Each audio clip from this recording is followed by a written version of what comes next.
Ayo bergegaslah, cepat evaluasi diri. Koreksi diri. Sedang kalau koreksi, kenapa harus begitu? Minta ampunan sama Allah, zikir, istighfar, pakai istighfarnya. Ya, kan tahu ada istighfar galau kan? Pernah nggak keluarkan ayatnya istighfar galau? Hah? Galau dalam kegelapan, gelap, ngelihat masalah, ada istighfarnya. Di mana ditemukannya? Ini saya penting utarakan dulu, Quran itu mukjizat bukan? Suratnya atau ayatnya juga?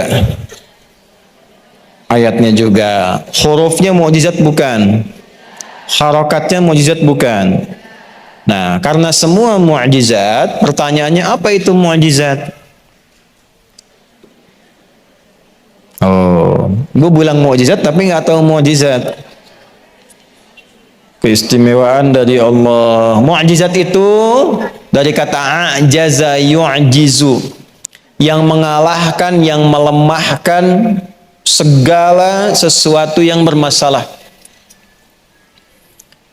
Artinya apa? Obat dari segala masalah, solusi dari semua persoalan.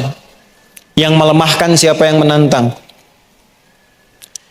Jadi yang bisa melemahkan galau, gelisah, kesedihan, itu ada di antaranya adalah Al-Quran. Pertama, kalau sedang gelisah, sedang gak enak, ambil wudhu, buka mushaf. Ibu baru buka mushaf saja, itu sudah mendapatkan ketenangan. Itu dahsyatnya Quran. Yang lebih luar biasa, ibu buka acak, itu kadang langsung ayatnya sesuai dengan kebutuhan dan masalah ibu. Bisa terjadi begitu. Ya, ada gelombang dalam tubuh kita yang nyambung dengan pembukaan mushaf, begitu dibuka, loh kok ayatnya ini seperti yang saya rasakan. Kalau ibu punya kemampuan, pilih ayat atau surat-surat yang sesuai dengan masalah ibu sendiri. Ya, misal saja. Ada masalah di rumah tangga, dengan suami misalnya, maka ada Al-Quran misal di surat An-Nisa ayat 34 misalnya sampai 35. Itu kalau sudah fatal-fatal sekali dan sebagainya. Ada masalah dengan anak misalnya, Quran surat 17 ayat 23 sampai dengan 27. Anak masih kecil, cucu kecil dibawa-bawa supaya lurus ke depannya, khawatir jadi apa? Quran surat 31 Luqman tuh. Bisa dari ayat 12 sampai 19 tuh ya. Bisa. Kemudian nanti ada surat-surat yang menjaga kita tiap pekanan. Misalnya nanti kalau malamnya itu Yasin. Ada fadilahnya. Siangnya itu Al-Kahf. Di Jumat, kalau bisa Jumat baca 2 surah. Malamnya apa? Yasin. Siangnya apa? Kahf. Sampai Nabi berkata begini, man qara'a suratal kahfi fi yaumil jumu'ati adha'a lahu minan nuri bainal jum'ataini. Paham? Tidak. Siapapun yang baca surat Al-Kahfi di hari Jumat, maka Allah akan memberikan nur pada dirinya, cahaya di setiap 2 Jumat.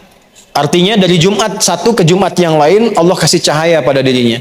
Nur itu disebutkan 45 kali dalam Al-Quran, dibagi dalam 12 makna. Di antara maknanya ada perlindungan dari Allah, solusi dari masalah. Jadi kalau sebulan sekali dibaca, setiap bulan dapat cahaya dari Allah, selama 1 tahun 12 bulan dijaga. Ya. Jadi kalau nanti di surat Yasin ada penjagaan pada jiwa, di surat Al-Kahf penjagaan kepada raga. Jelas? Kalau sedang sedih di rumah tangga, masalah banyak dan sebagainya, surat Yusuf misalnya. Yusuf. Ya, ada orang-orang yang pakar, para ulama di bidang ahli Al-Quran, mengeluarkan keutamaan surat dan ayat-ayat Al-Quran. Semuanya punya topiknya masing-masing. Semua ayat Quran itu mukjizat. Kalau ibu ingin penjagaan dalam hidup sampai meninggal di alam kubur, khawatir nanti kalau meninggal bagaimana? Baca surat Al-Mulk. Jelas? Ada nggak ustadz yang pendek-pendek dikit? Kalau sedang gelisah umum, gelisah, nggak enak, nggak tenang. menemukan tetangga masa gitu, kan? Teman-teman gak enak dan sebagainya. Ada 2 surat langsung. Surah 93 dan 94. Ad-Duha dan Al-Insyirah. Upayakan ibu baca dalam sholat. Misalnya subuh, rakaat pertama Ad-Duha, kedua Al-In. Itu satu paket ya bu. 2 surat itu berpasangan, turunnya bersamaan. Tuh. Malam mau tidur, keganggu, gelisah. Oke lah. Lihat anak gelisah. Ibu mimpi nggak enak, ya kan? Bangun gelisah nggak bisa tidur. Baca 3 surat dan plus 1 ayat. 3 suratnya membuat kita akan lebih merasa nyaman, lebih dingin, lebih adem, lebih cool. Maka 3 cool. Qul huwallahu ahad. Qul a'udzu birabbil. Qul a'udzu birabbin. Nah, 3 surat ini membuat diri kita lebih cool. Terlindungi. Disebut dengan muawwadzatis salat. 3 surat minta perlindungan dari kegalauan akibat gangguan-gangguan syaitan. Jadi ada nanti dari 7 itu, selain makna tawakal kepada Allah, makna khauf juga, memang satu andalannya setan, senjata andalan setan untuk membuat manusia frustasi sampai mengakhiri hidup. Ditemukan di mana itu? Ali Imran, pindah. Surah keberapa? Ketiga. Ayat berapa? 175. Innama dzalikumus syaitanu yukhawwifu awliya'ah. Quran surah ketiga ayat 175. Ada? Innama dzalikumus syaitanu yukhawwifu awliya'ahu fala takhafuhum wa khafuni in kuntum mu'minin. Itu yang tadi saya katakan, tafsir dari yang Al-Baqarah ayat 150 salah satunya. Sungguh yang mengakibatkan kadang, maaf ya, merasa depresi, anxiety, kebingungan, kegalauan, kegelisahan yang dalam, sampai menghukumi ini nggak mungkin, nggak bisa, stres dan sebagainya, nggak bisa melakukan apa-apa. Itu salah satu faktor yang terdalamnya sebetulnya bukan karena masalahnya, karena setan mengaktifkan senjata utamanya, membuat jiwa orang itu berkesimpulan bahwa ya sudah nggak bisa apa-apa saya, sehingga kemampuannya nggak aktif. Alih-alih menyelesaikan masalah, dia memvonis dirinya sendiri, ditakut-takuti sama setan. Itu bahasanya innama dzalikumus syaitan. Itu yang menyebabkan demikian tuh setan. Yukhawwifu awliya'ahu, memberikan ketakutan, menanamkan kegelisahan, membuat depresi, tidak tenang, anxiety dalam dirinya, terus gak enak. Tapi itu hanya bisa terjadi kalau diikutin setannya. Jadi kalau dalam suara hati ada yang mengajak ibu supaya pesimis, depresi, memvonis diri, jangan diikuti, itu setan. Jangan lihat saya begitu, setan itu yang, bukan saya. Saya ulang ya. Siapa itu? Setan. Yang menyebabkan itu setan. Jadi kalau ibu sedang punya masalah, terus tiba-tiba dalam hati gitu, dah kamu emang begitu, kamu mah lemah, kamu dilarutkan dalam keadaan demikian, yakinkan itu setan sedang bekerja. Tapi itu hanya akan terjadi kalau diikuti. Yukhawwifu awliya'ahu, membuat, menanamkan, menghadirkan rasa takut, depresi kepada yang mau ikut dia. Lalu kata Allah begini, fala takhafuhum, jangan diikuti. Bu, jangan diikuti. Jangan takut dengan bisikan setan, jangan khawatir. Lawan itu, lawan. Nggak benar nih. Kamu pasti bisa. Nggak benar.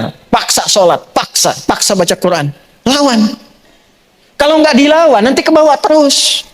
Rasa takut itu kalau nggak dilawan, nanti akan takut terus, Bu. Gelisah kalau nggak dilawan, itu akan gelisah terus. Orang takut dengan ketinggian, harus diajak naik tinggi. Supaya merasa nggak ada apa-apa. Kalau nggak pernah begitu, takut terus. Nah sama orang yang sedang depresi, sedang takut, sedang macam-macam, itu harus dilawan dalam dirinya. Nah bagaimana cara melawannya? Wa khafuni in kuntum mu'minin. Pasrahkan semua kekhawatiran, kegelisahan itu kepadaku, kata Allah. Kalau kamu memang beriman padaku, ditanya imannya. Tuh yang khawatir, yang galau, gelisah, memvonis diri, ditanya balik sama Allah, kamu beriman nggak? Imannya dipertaruhkan. Hanya orang beriman yang mau mengaktifkan imannya. Aktifkan imannya, Bu. Sehingga ketika iman itu hadir, aman diri kita. Nah, cara kita untuk mengatasi itu dengan bersandar pada Allah, itu bagian tipikal orang beriman, dan pekerjaan kita mengatasi kegelisahan itu bagian dari amal soleh. Jadi jangan salah, amal soleh itu bukan hanya sholatnya. Ketika kegelisahan, kegalauan itu dilawan karena Allah, dituliskan jadi pahala, Bu. Dari mana dapat taunya? Quran surah 16 ayat berapa? 97. Man amila salihah, siapapun yang mengerjakan satu amal saleh, min dzakarin au untha, baik laki-laki ataupun perempuan, wa huwa mu'minun, dan dia kerjakan dengan keimanannya, falanuhyiyannahu hayatan thayyibah, kami akan robah keadaan hidupnya menjadi lebih baik daripada hari itu. Janji Allah. Kami robah hidupnya menjadi lebih baik. Jadi kalau ibu ingin mengatasi kegalauan, pakai iman. Jangan andalkan dengan kemampuan, pengalaman. Bagus, ilmu ada, silahkan. Konsultasi pada psikolog boleh, silahkan, gak apa-apa, lakukan. Ibu tanya pada orang, silahkan. Tapi dalam diri kita sudah ada anti galaunya. Kalau keluar antibody, kalau galau anti. Ada antinya. Bagaimana mengaktifkannya? Pakai imannya. Wa huwa mu'minun. Minta sama Allah amal soleh. Apa amal soleh terkait dengan itu? Yakinkan pada Allah. Lawan godaan setannya. Jangan diikutin. Jangan dibawa ke depresi. Dibawa ke pikiran dalam. Untuk apa? Apa ibu dengan seperti itu selesai masalah? Tidak. Ibu mau vonis diri, nggak bisa tidur, nggak bisa apa-apa. Divonis diri nggak bisa, nggak akan selesai masalah. Lebih baik lawan perasaannya, nanti setelah itu tenang, hadapi dengan berikhtiar. Lawan dulu, itulah amal soleh. Saat ibu bisa melakukan itu, dituliskan pahala. Apa yang terjadi? Falanuhyiyannahum hayatan thayyibah. Aku akan robah hidup orang itu, kata Allah, menjadi lebih baik daripada keadaannya sekarang. Tuh. Walanajziyannahum ajrahum bi ahsani ma kanu ya'malun. Di akhirat itu dinilai sebagai pahala dan dikasih anugerah surga terindah saat pulang kepada Allah. Tahu nggak tempatnya di Al-Quran disebut apa? Tempat surganya adalah tempat yang sangat luas, seluas langit dan bumi. Ibu punya, ada orang misalnya paling kaya di sini punya kapling 10 hektar. Tapi masih 10 hektar, masih di Bandung. Ada orang yang hatinya lebih luas dari keadaan dirinya. Dia lawan kegelisahannya, dia luaskan hatinya. Karena dia meluaskan hatinya untuk mengatasi masalahnya, Allah balas di akhirat dengan memberikan surga seluas langit dan bumi. Silahkan ibu, mau maraton, mau koprol, mau lari, selangit dan bumi itu bahkan selesai. Ditemukan di mana suratnya? Surat ketiga. Di ayat berapa? 133. Di mana masalah yang diatasi? Ayat 134-nya. Apa bunyinya? Wasari'u ila maghfiratin mir rabbikum wa jannatin 'arduha as-samawati wal ardu u'iddat lil muttaqin. Oh. Ayo bergegaslah, cepat evaluasi diri. Koreksi diri. Sedang galau, koreksi, kenapa harus begitu? Minta ampunan sama Allah, zikir, istighfar, pakai istighfarnya. Ya, kan tahu ada istighfar galau kan? Pernah nggak keluarkan ayatnya istighfar galau? Galau dalam kegelapan, gelap, ngelihat masalah, ada istighfarnya. Di mana ditemukannya? Surah 21. Ayat berapa? 87 sampai 88. Surat Al-Anbiya. Wa dhannuni idh dhahaba mughadiba. Wa dhanna an lan naqdira alaihi fanada fi dhulumati. Ini istighfarnya. Alla ilaha illa anta subhanaka inni kuntu minadh. Oh, itu udah tahu. Oh, karena selama ini banyak menghafal, jarang dipraktekan. Sampai situ ayatnya nggak dituntaskan. Coba lihat ayat seterusnya apa? Coba lihat ayat seterusnya apa? Fastajabna lahu. Langsung kami jawab. Kalau zikirnya benar, istighfarnya benar, dijawab. Kemudian, wa kasyafna ma bihi min gham. Wa kadzalika nunjil mu'minin. Perhatikan, lalu kami bukakan gham. Apa itu gham? Gham itu asalnya awan gelap yang menutupi seakan-akan gelap karena masalahnya itu sulit. Kenapa dibuat gham? Padahal Nabi Yunus ini terperangkap dalam ikan besar kan? Ya kan? Di dalam ikan kan?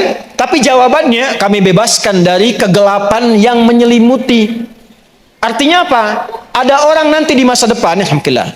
Ada orang di masa depan tidak harus masuk ke dalam perut ikan, tapi punya masalah yang membuat dirinya gelap, seakan-akan mau jalan susah, pikiran susah, saking gelapnya sulit melangkah. Pakai zikir itu, rasakan suasananya, maka Allah katakan, wa kadzalika nunjil mu'minin. Jangankan Yunus, kalau ada manusia di depan memiliki persoalan yang sama, walaupun tidak masuk ke dalam perut ikan, punya masalah yang membuat dia gelap, kami selamatkan orang beriman ini seperti kami selamatkan Yunus. Tapi mukminin harus pakai iman. Jelas? Nah, ngaji begitu. Ayatnya keluarkan. Suratnya, baca itu, zikirnya, itu algoritmanya namanya. Nah nanti Quran tadi simpan di tempat-tempat yang baik, simpan. Mau tidur, kalau tidur bisa lihat mushaf, di tembok disimpan, dikasih raknya dikit, simpan di tempat-tempat yang baik. Apa fungsinya? Kalau ibu minimal sedang gelisah, tiap hari lihat Quran, itu ke hati itu ada ketenangan. Yang kedua, ini dahsyat ini. Biasakan murattal hidup di rumah. Beda. Ruangan yang diisi Quran dengan yang nggak ada Quran itu beda. Lain.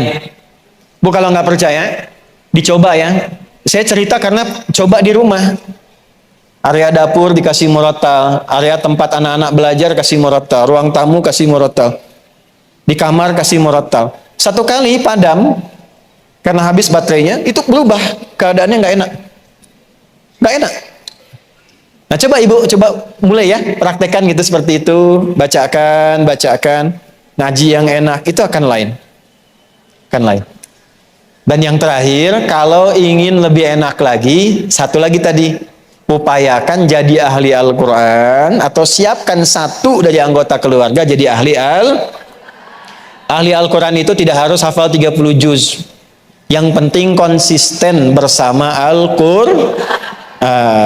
Jadi upayakan baca walaupun sehari satu surat, nggak bisa misalnya satu ayat. Kalau nggak bisa satu ayat keterlaluan. Alif lam mim satu ayat, masa nggak bisa? Toha satu ayat, masa nggak bisa? Nama apa Toha, baca Toha nggak bisa. Jelas? Namanya An-Nisa tapi surat An-Nisa nggak pernah dibaca. Halo? Dipaksain ya. Nah itu aja, jangan banyak-banyak. Jadi obat galau hari ini ambil 2 saja. Satu sholat, yang kedua Al-Quran. Tapi kita belajar cara bacanya bagaimana, kapan dilakukan, zikirnya apa, ada pagi dan petangnya, ada malamnya, ada setiap waktu. Pokoknya punya masalah, punya hajat, sholat. Makanya setiap sholat disebut hajat. Setiap sholat disebut apa? Hajat. Jadi kalau ibu mau hajatan, sholat. Ya, mulai diupayakan. Kemudian diusahakan paksa diri untuk membaca Al-Quran tiap hari. Kalau sedang tidak suci, minimal mendengarkan aja, bahwa belajar hukum-hukumnya. Baik ya, diupayakan dimaksimalkan mungkin. Insya Allah kalau sudah seperti itu akan lebih baik keadaannya. Terakhir saya ajarkan doa, ini singkat padat, tapi nanti insya Allah akan membuat kita itu lebih cepat mau sholat, cepat mau belajar Al-Quran. Ibu boleh ikuti lagi seperti yang pertama tadi. Bismillahirrahmanirrahim. Allahumma paksain. Ayo rekam. Ayo rekam terus. Gampang kan? Allahumma Paksa dari sekarang ya, paksa sholat, paksa baca Quran, paksa melawan kegalauan dalam diri, jangan dikalahkan oleh godaan-godaan Allahumma paksain. Jelas Bu? Nah, nanti kalau ibu ditanya sama suami di rumah, belajar naon tadi sareng Ustad, Allahumma paksa. Dah cukup ya. Assalamualaikum warahmatullahi wabarakatuh. Salam. Ustadz saya sedang bingung. Tadi sudah solusinya. Nah ini masalah fikih. Masalah fikih Ustadz saya sedang bingung.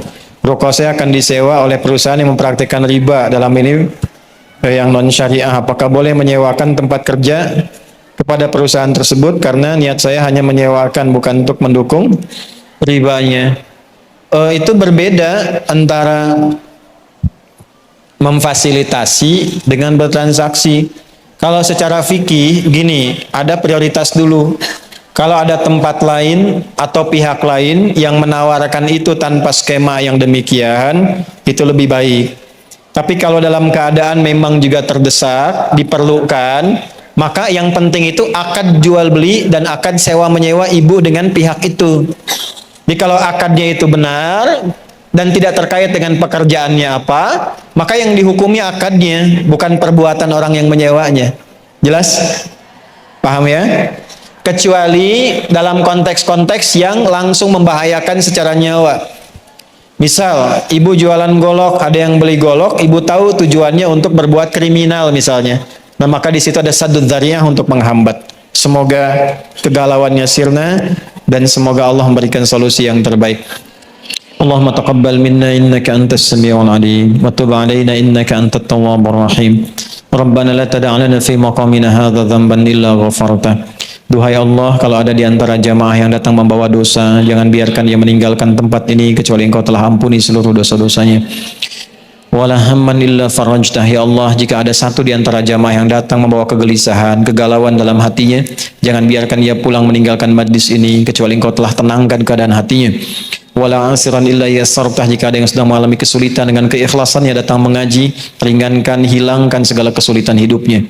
Wala maridan illa syafaitah. Jika ada yang sakit, mohon sembuhkan. Allahumma waladainan illa qadaitah. Jika ada yang datang terlilit dalam ekonominya oleh utang piutang, maka mohon limpahkan rezeki kepadanya untuk melunasi utang-utangnya. Allahumma ati anfusana taqwaha wa zakkiha anta khairu man zakkaha anta waliyuha maulaha. Ya Allah, bersihkan hati kami, kuatkan jiwa kami, hanya Engkau yang memiliki jiwa kami untuk kembali kepadamu dalam kebaikan.